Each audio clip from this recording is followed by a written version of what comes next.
So I think this the Science Festival is so important because we're really promoting all the great science that's here. There are so many wonderful organizations in the St. Pete area, and to get the community involved and get them out here, get kids introduced to science early is so amazing. It really helps them develop and get excited about it, and promotes them having careers in science later in life.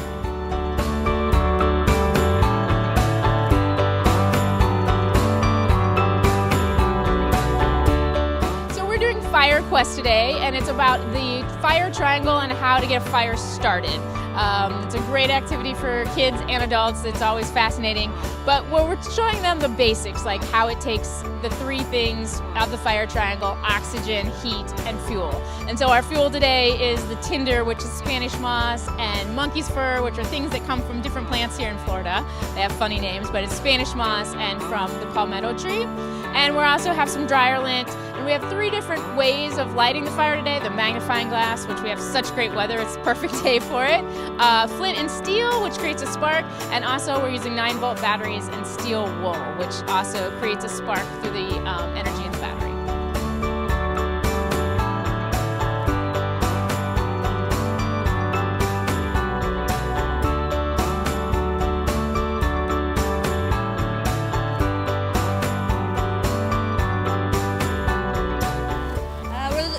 Worms, microscopic C. elegans, to look at the effects of different drugs on Alzheimer's and Parkinson's.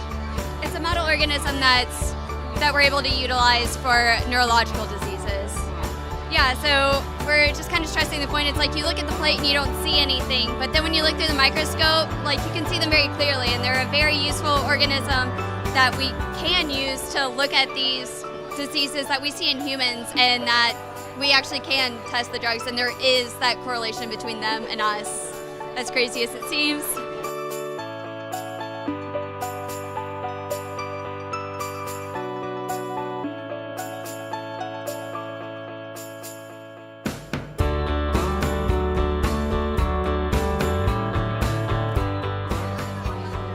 We are teaching about scoliosis. We are teaching kids how to classify the different scoliosis, count the number of curves. We're discussing the Cobb-Lippmann method of mensuration of the curves, and then we're also discussing different treatment options, different causes like congenital defects.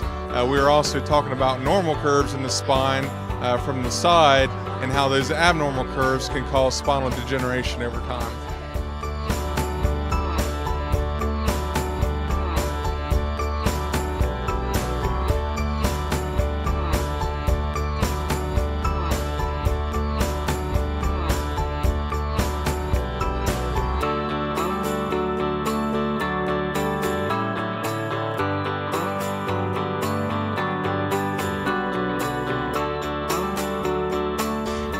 We were inspired to create this sculpture to talk about litter and litter prevention.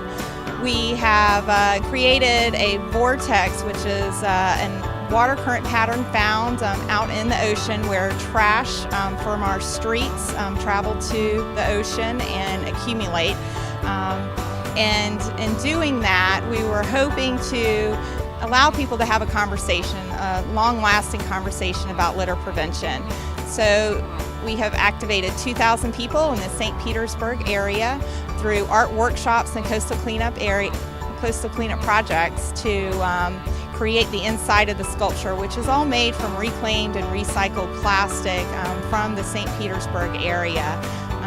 The workshops at the Dali Museum, the Museum of Fine Arts, and the St. Petersburg Parks and Rec Centers, created the inside, which is basically a concentration of trash. We're hoping to make it beautiful so that people would spend some time and start to have conversations about litter prevention. This piece kicks off the Clean Communities, Clean Coast project, which is going to be a 2-year project helping to educate and develop litter prevention programs for the Tampa Bay area. Bay Point Elementary is part of your community, and we look forward to learning more about your children and hopefully meeting their educational needs. And thank you to the St. Pete Science Festival, because it's a great opportunity to showcase all the great things in the region. What we're doing here today is we're showing our new ladder truck. It's new at the Master Fire Station, which is the big station down by Tropicana Field. And if you see, we have a display with the rays on the side of it that we're pretty proud about. It's a beautiful truck. And we're here for the Science Center here today for the University of South Florida. Well, we're promoting science and reading in the library as well. We have hoop gliders the kids are making from straws and strips of paper that fly.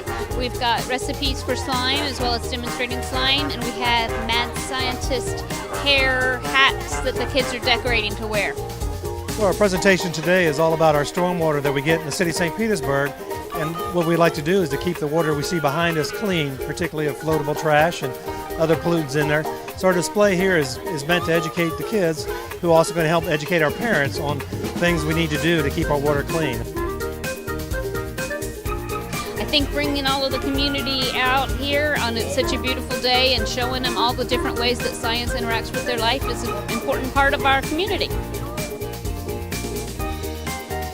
I think the United States has been known for our innovation, especially in the fields of science and inventions. So getting kids interested in science should allow us to help grow our economy and come up with new technologies and even life-saving measures when it comes to healthcare in the future. So if we can motivate them, I think that will really add to their education. Science in St. Petersburg is phenomenal compared to any place in the country. We've got U.S. Fish, we got the University of South Florida, we got Fish and Wildlife, NOAA Southeast Fisheries, U.S. Geological Survey. It's really a hotbed for the community to see all the great things going on here that affect their lives.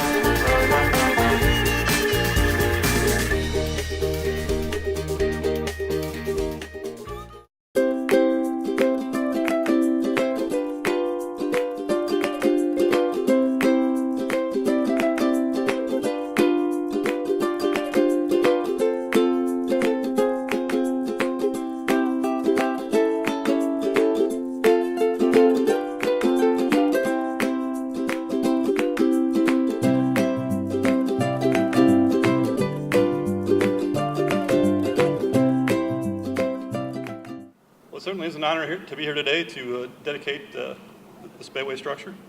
And we're extremely honored to have as our first speaker Congressman David Jolly, who represents Florida's 13th Congressional District and Pinellas County.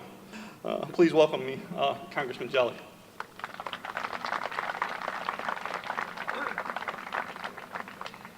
Hey, thank you all very much. I just have a question. Is there anywhere you would rather be right now than sitting where you are looking at this bridge in beautiful Pinellas County, right?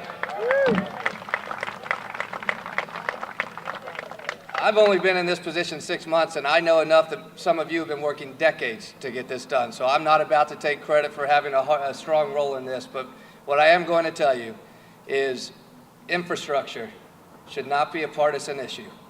We know that. Improving infrastructure ultimately addresses public safety, but also quality of life for communities throughout our county and throughout the United States. We have much more work to do. We can take today and celebrate what is a tremendous accomplishment in the most beautiful place in the world, which is our Pinellas County. I appreciate the opportunity to be here. I look forward to working with every one of you. Thank you for the opportunity to be here this evening. I appreciate it.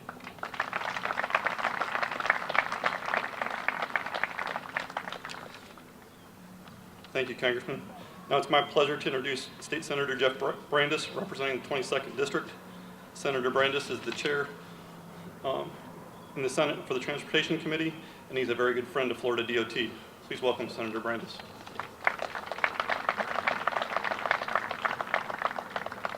Thank you. It's just so great to have so many of you here today to celebrate the opening of this bridge.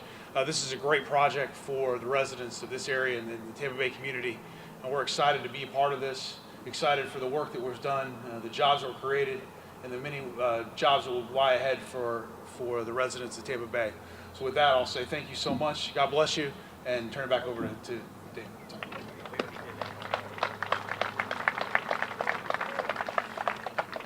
Thank you, Senator.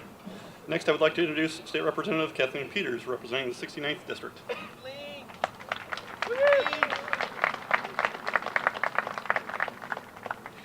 Good evening. It is great to be here. And for those of you that know, State Representative, former Representative Jim Frisch called me this morning and he said, please extend my congratulations to the citizen. He was part of that fight for many decades and he's sorry he couldn't be here. But I can tell you I'm very proud to be here. And I'm proud to see this beautiful structure that leads to be the gateway onto our beautiful beaches for anyone that exits off at 275 and gets to come down this wonderful straightaway to get to our beautiful beaches. I think it's really a treasure, and it will be a signature. It'll be an icon for us, and you'll see many, many photos, especially once you light and see how beautiful this is lit up. So I look forward to that, and I look forward to working with all of you. I know there's a lot more work to do. Those in Tierra Verde, you all know what I'm talking about, and we'll get on it, I promise. Thank you.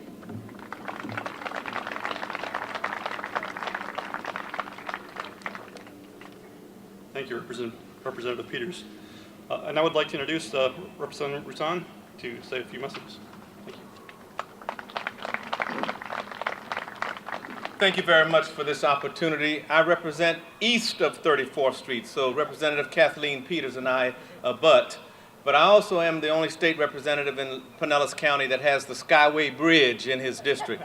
So I like bridges, well-built bridges. Go Tierra Verde. Blessed are the brief, for they shall be invited again. Thank you.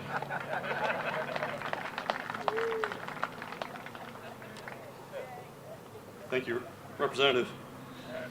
And I would like to introduce Mayor Kreisman, Mayor of St. Petersburg, and former member of the Florida House of Representatives. Please welcome Mayor Kreisman. Good afternoon, everyone, and thank you all so much for joining us here today. As we like to say, the sun is shining on us once again on this beautiful day, and certainly is shining on the beautiful water. You know, today represents a new day as things just got a lot better for those coming over from the beaches to our great Sunshine City, and for those of us who want to go from the Sunshine City to the beaches.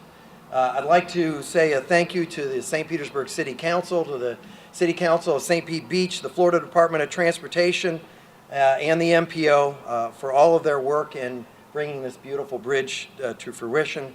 I also want to give a special thanks to all the citizens both in St. Pete and in St. Pete Beach. We know that there's been a lot of inconvenience and noise, but certainly this has been well worth it. And we look forward to you all a year from now being able to ride your bikes from the beaches to downtown and from downtown to the beaches. Connectivity and safety, that's what it's all about, and this bridge is connecting us in ways that we haven't seen in a long time. So we thank you all so much, and thank you, Secretary.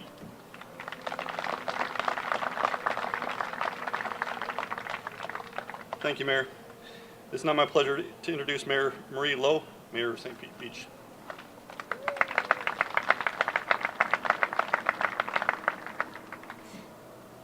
Isn't my beach beautiful?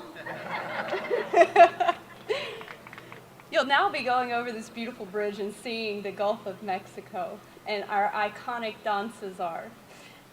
I'd like to leave you with one word in particular, and that's opportunity, and what opportunity looks like.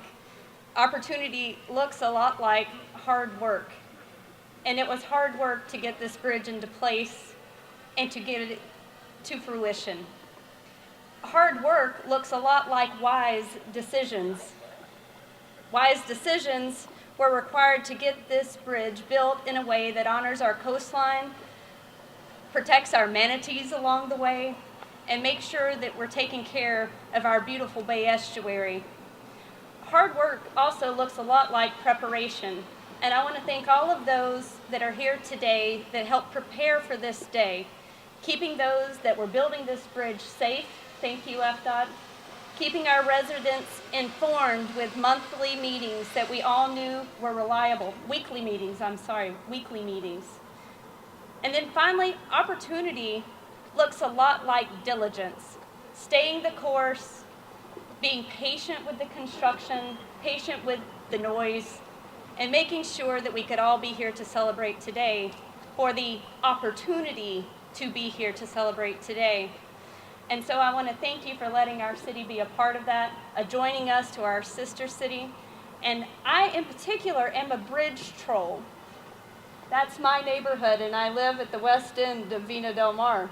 And so I get to see the beautiful lights each and every evening as the sun goes down. So I welcome you to come celebrate on our beach anytime.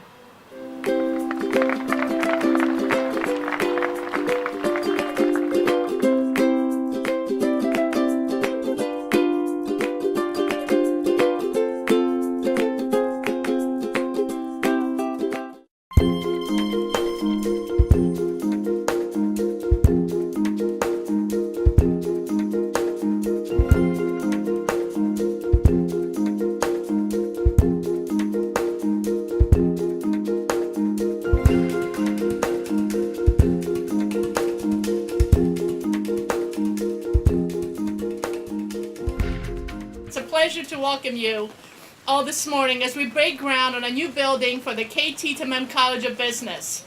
This is a momentous occasion for our institution, as this building will become the physical embodiment of what is already one of the state's most successful colleges of business. We are delighted to welcome back Kate Tiedemann and Ellen Cotton, who, as you may know, recently gave USF St. Petersburg its largest gift in history, $10 million to name the college.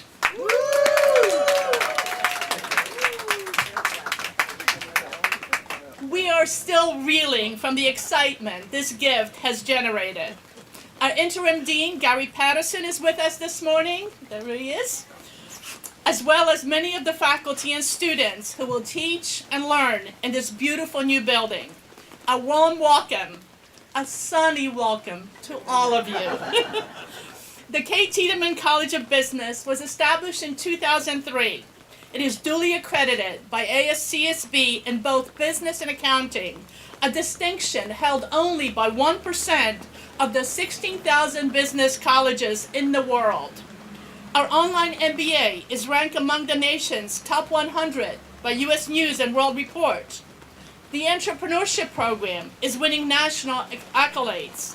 This new 68,000 square foot building will have a roof. Will support these programs by extending traditional classroom spaces into diverse learning environments, small and large, formal and informal, to foster collaboration, creativity, and critical thinking skills.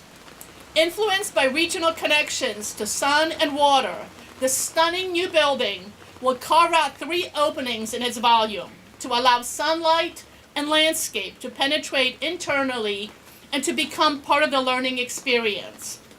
Externally, white, reflective patterned glass and regional coral stone will give the Kate Tiedemann College of Business a strong identity while feeling comfortably on the campus.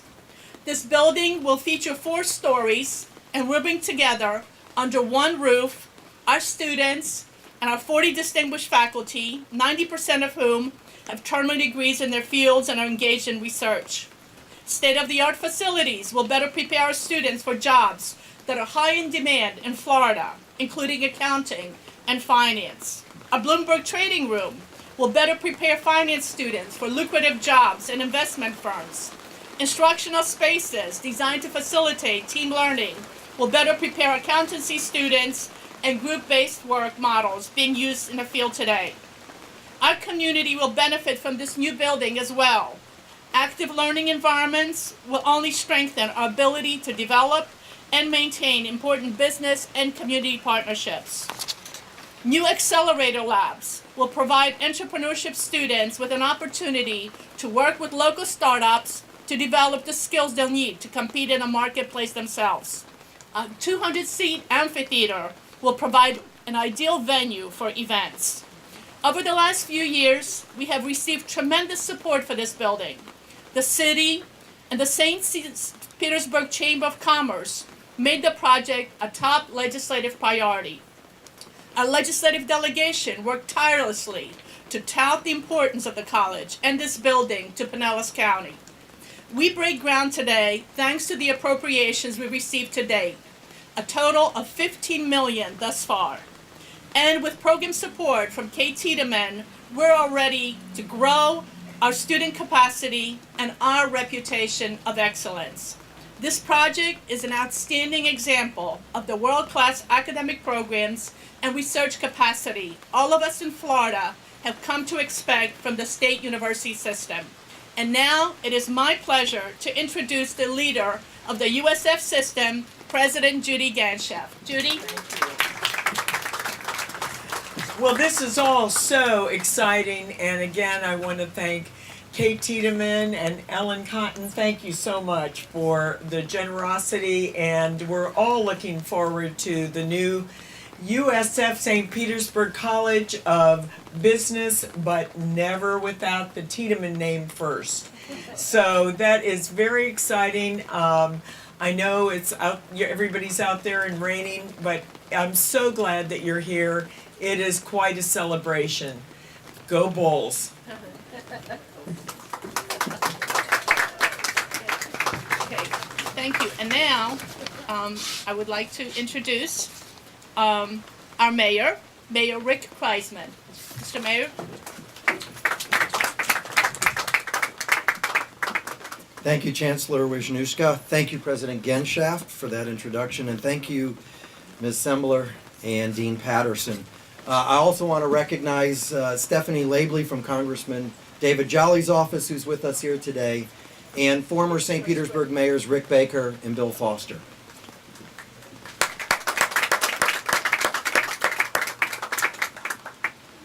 Ladies and gentlemen, even in the rain, the sun is truly shining on USF St. Petersburg today. On behalf of our great city, we welcome the Kate Tiedemann College of Business with open arms.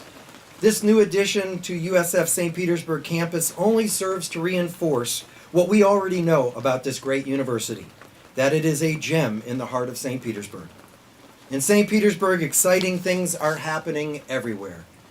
And while tremendous progress is being made citywide, nowhere is our rebound more evident than along our waterfront and downtown. And this is further proof. The extraordinarily generous gift from Kate Tiedemann is more than just a gift to USF St. Petersburg. It is a gift to the city of St. Petersburg as well. So I want to offer my special thanks to you, Kate, and thank you all again for being here today. And it is my honor to introduce to you USF trustee Debbie Sembler. Ms. Sembler?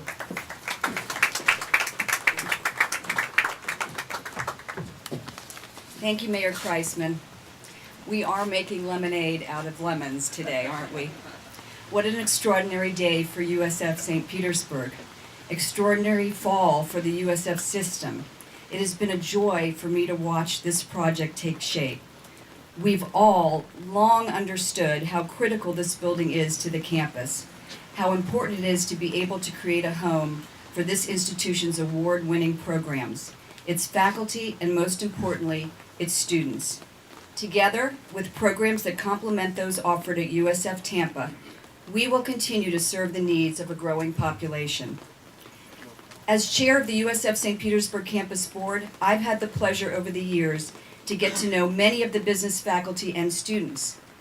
I'm always inspired by the stories of student success, like watching Mark Lombardi Nelson become the first USF St. Pete student to be elected to the USF Board of Trustees, or young entrepreneurs taking first prize in national competition.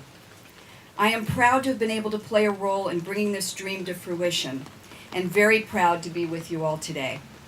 Thank you to Mayor Kreisman and City Council, and a very special thanks to our legislative delegation, to Senator Brandis, who graciously responded to all of my text messages and answered them, and worked tirelessly to ensure we receive this well-deserved funding. Thank you. Thank you. And now it is my pleasure to introduce Gary Patterson, Interim Dean of the Kate Tiedemann College of Business.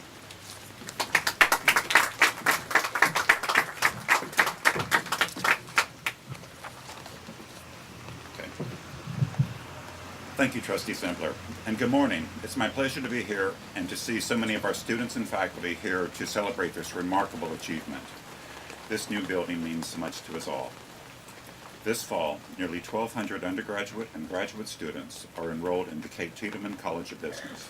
Our students choose from several areas of study, training for jobs that meet the employment needs of our state. They're sought out by companies like Raymond James, Bankers Insurance Company, and C1 Bank. Okay.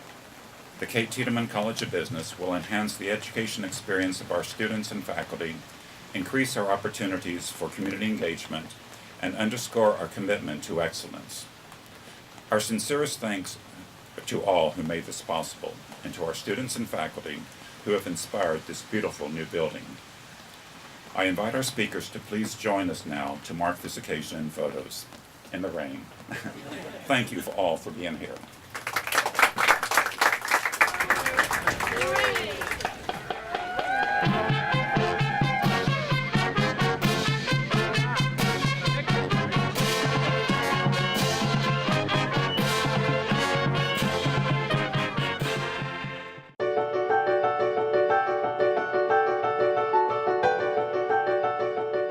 My dear friends, my name is Michael Raposa, and as the CEO of St. Vincent de Paul, it's my pleasure to welcome you on behalf of our District Council, our Board of Directors, and my very, very dedicated staff to our facility.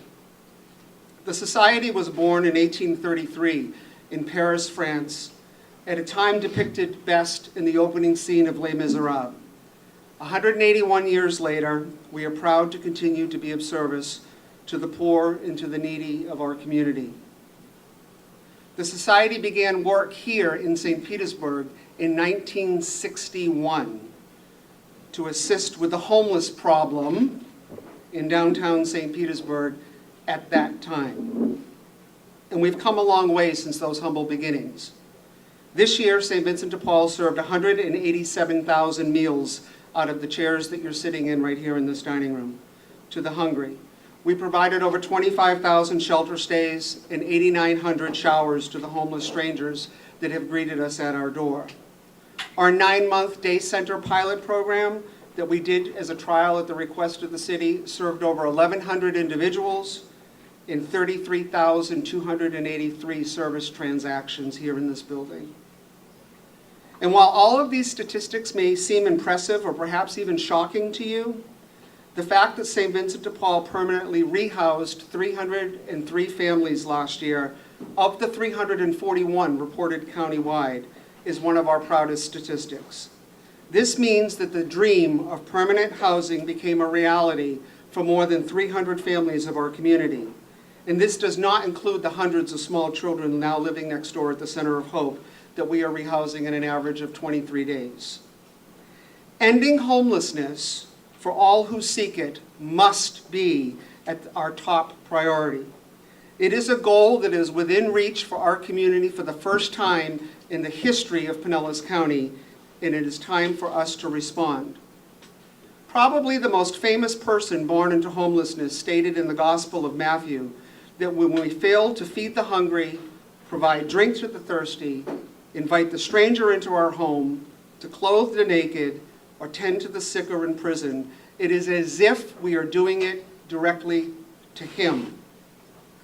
This is obviously something that we at St. Vincent de Paul take very, very seriously. Not just because of the eternal punishment that we're promised, because it's simply the right thing to do. For the past 53 years, St. Vincent de Paul has almost always said yes to the city and anyone else who's asked our help, even when we weren't quite sure what we were getting ourselves into. You have been invited here today because once again, St. Vincent de Paul is happy to say yes to the latest challenge from our city government. It is with great pleasure that I get to introduce a person whose years of dedication and passion to the poor and needy of our community is both noteworthy and admirable. Our city is incredibly blessed to have him work for us as our manager of Veterans and Social and Homeless Services. Could you please welcome to the stage Cliff Smith. Thank you. In just a few minutes, Mayor Kreisman is going to be speaking about a number of initiatives that the city has undertaken to help our homeless and our at-risk population. And we are already making a lot of progress. I go out, I walk Williams Park every day. I come by Unity Park. I walk around downtown. And there has been an amazing change. Now, we're not done yet. It's just the start. But I'm seeing great things. None of this would be possible without our community partners. This is not something that the city of St. Petersburg can do on our own. And in addition to St. Vincent de Paul, which we're going to hear a lot more about their program, so I won't go into that too much, but the programs that we fund through our social action funding program, through our community development block grant program, our emergency solutions grant program, the St. Vincent de Paul, which we're going to hear more about that, but we've just started their new Vincentian Care Center. I hope I said that right. And also I wanted to mention Pinellas Safe Harbor, operated by our sheriff. And Sheriff Galtieri, of all the law enforcement people I have ever met, like in addition to Chief Holloway, of course, he is one of the most progressive sheriffs. You know, again, he's not about criminalizing people. It's about helping people get to the services and the help they need to break their cycle of homelessness. And they house up to 450 people a night. And also Pinellas Hope, operated by Catholic Charities. I know Mark Duffa is over here, our partners, and they really were the first building block on the system that we have now. And they're providing shelter and permanent housing and transitional housing to over close to 350 people. They're doing amazing work too. And I just want to thank all of you for what you do. We're going to do great things in the future. And now it's my pleasure to introduce our mayor, Mayor Rick Kreisman. And when Mayor Kreisman took office, he made it a priority right from the day one about helping our homeless and our at-risk population get to the services they need. So please join me in welcoming Mayor Kreisman.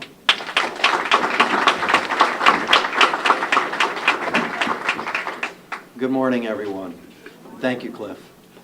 Thank you to Michael Raposa and the Society of St. Vincent de Paul for hosting us today and for the important services that you perform each and every day for our community.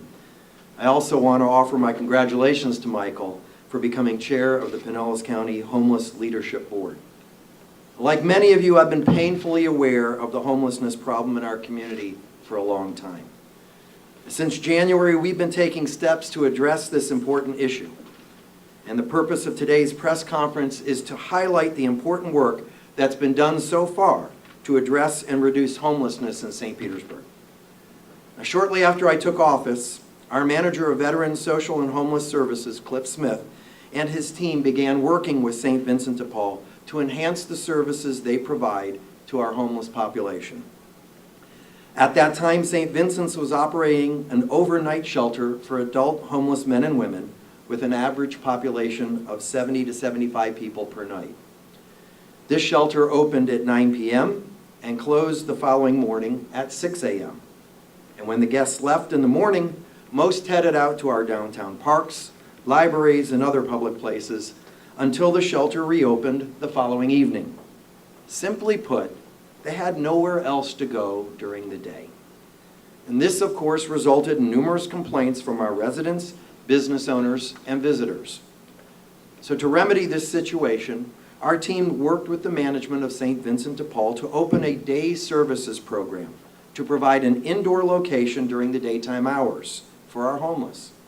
This program began operation on April 1st. Services provided included lunch, restrooms, showers, TV, supervised recreational activities, and case management services. The success of the day program led us to increase our city's budget allocation to St. Vincent de Paul to be used specifically for these 24/7 accommodations and support services. And based on the performance to date, I am confident that this will continue to be a smart investment of our taxpayer dollars. In total, our city council approved over $800,000 general revenue dollars for homeless prevention services, which included a $50,000 increase to our funding of Safe Harbor. But as we all know, money alone isn't the answer. One of the key strategies for addressing homelessness in St. Petersburg is the Homeless Street Outreach Team, led by Officer Rich Linkowitz and Carlos Moore. This team is comprised of a law enforcement officer and a social worker who spend 100% of their time working with our homeless population to help them get off the streets and into a shelter or substance abuse treatment program. Our street outreach team spends much of their time working in the downtown areas, which includes Williams Park, Unity Park, and the vicinity of this location. Virtually every working day, our outreach team transports people who are homeless and living on the streets to a safe shelter at Pinellas Safe Harbor, Pinellas Hope, Turning Point, and substance abuse treatment programs located throughout Pinellas County. And St. Petersburg continues to be an active participant on the Pinellas County Homeless Leadership Board. This board is working to implement comprehensive strategies for addressing homelessness on a countywide basis. It is comprised of elected officials from cities, county government, the Pinellas County Sheriff, public defender, representatives from the business community, faith-based organizations, civic groups, and the healthcare industry. On January 23, 2014, 3 weeks after I took office, the point-in-time count concluded there were 5,887 homeless individuals in Pinellas County, including approximately 2,500 homeless children. 2,500 homeless children. Half of those counted lived here in St. Petersburg. These are unacceptable numbers. These numbers cannot coexist with our vision of being a city of opportunity where the sun shines on all. And that's why in March of 2014, we brought back Dr. Robert Marbut, a nationally known expert on homelessness, to once again conduct an assessment of the homeless population in our city and to provide recommendations and action steps for addressing issues he identified during his assessment, investigation, and analysis. Dr. Marbut concluded his assessment in May and gave a report to City Council on June 5, 2014. He provided 5 recommendations in his report. 1, fulfill prior financial pledges of support to Pinellas Safe Harbor. And as stated, we have since done that. 2, reinstate the Pinellas County Sheriff's Homeless Diversion Program. Sheriff Galtieri concurs that this program works. And last week I attended a meeting with him and other area leaders to discuss funding for this program. And we all remain committed to identifying a source of funding for the program. Numbers 3 and 4, recommit the St. Petersburg Police Department to homeless engagement and recommit our outreach team to engaging with single adults who are homeless. We are fortunate to have Chief Tony Holloway leading our department at such a critical time. He has a strong track record on this issue, and he's inherited a dedicated team of officers who understand the gravity of homelessness. I am especially pleased by the friendly presence of our officers in Williams Park. Officer Barry Books has been assigned to lead the Williams Park Police Initiative. And he works with the downtown deployment team to ensure that there is a police presence in the park as much as possible from sunrise to sunset. There are police bicycles and a police cart available for officers to patrol the park. Further, police personnel are attending regular meetings with PSTA representatives to review and address safety concerns in and around Williams Park. Currently, they are working on redesigning the bus shelters to increase safety and reduce loitering. And finally, we are now programming Williams Park with positive activity. St. Pete College's downtown campus is working with our Parks and Recreation Department to host a college fun day in the park, and food trucks will soon be at the park on a regular basis. And number 5, St. Vincent de Paul needs to become a 24/7 program. As stated, we are so pleased that this has become a reality. Our year-to-date also includes forward progress on the issues of veteran homelessness. I recently joined the Mayor's Challenge to End Veteran Homelessness. The goal is to reach the point where there are no veterans sleeping outside and every veteran has access to permanent housing. Should veterans become homeless or be at risk of becoming homeless, they must be connected to the help they need to achieve housing stability. And on this topic, I want to extend congratulations to St. Vincent de Paul for recently being awarded additional funds to address veteran homelessness. A total of $9 million has been awarded to serve low-income veterans and their families through the VA's Supportive Services for Veterans Families program. This program plans to assist at least 1,200 homeless and at-risk homeless veterans and their families in the coming year with housing, case management, and financial assistance. In addition, the St. Petersburg Housing Authority was awarded 45 new HUD Veterans Affairs Supportive Housing vouchers to provide housing for 45 additional homeless veterans. Both providers have been strong partners with our city in helping homeless veterans get the help they need to get back on their feet so they can once again live healthy, productive lives. And today I am pleased to announce that we are adding another tool to our toolbox. We are joining with cities all across America in repurposing some of our unused parking meters. These Power of Change meters will be strategically placed throughout our downtown area, one of which is located in the courtyard outside. Residents and visitors who want to help a homeless person are encouraged to support the agencies and programs that serve the homeless by depositing their change in these meters rather than giving money directly to panhandlers.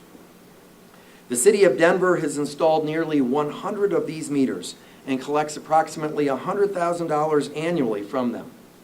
And while we certainly don't anticipate that kind of money, we do anticipate it generating a few extra dollars to help us meet the needs that exist. Now, Cliff Smith will be available following my remarks to talk in more detail about our Power of Change meters. These are just some of the comprehensive strategies we have and are implementing to reduce the number of homeless individuals in St. Petersburg and countywide. It's important to note, however, that reduction is actually the easy part. The challenge, and what my administration is also focused on, is prevention. For example, our Urban Affairs Division, led by Nikki Capehart, is working to create and expand opportunities that will empower residents to earn a sufficient income to address their affordable housing needs. She works closely with Mike Dove and our Neighborhood Affairs Administration to expand opportunities for home ownership and increase affordable rental units in the areas of highest need. We are making investments in early childhood education, literacy programs, youth employment, and working to bring an apprenticeship academy to South St. Pete. We recognize that there's no immediate return on these investments, and that's okay. Our goal is for some other mayor, 10, 20, or 30 years down the road, to have it a little easier. We are here to make a lasting impact, and we couldn't do it without collaboration with other governments and organizations like St. Vincent de Paul.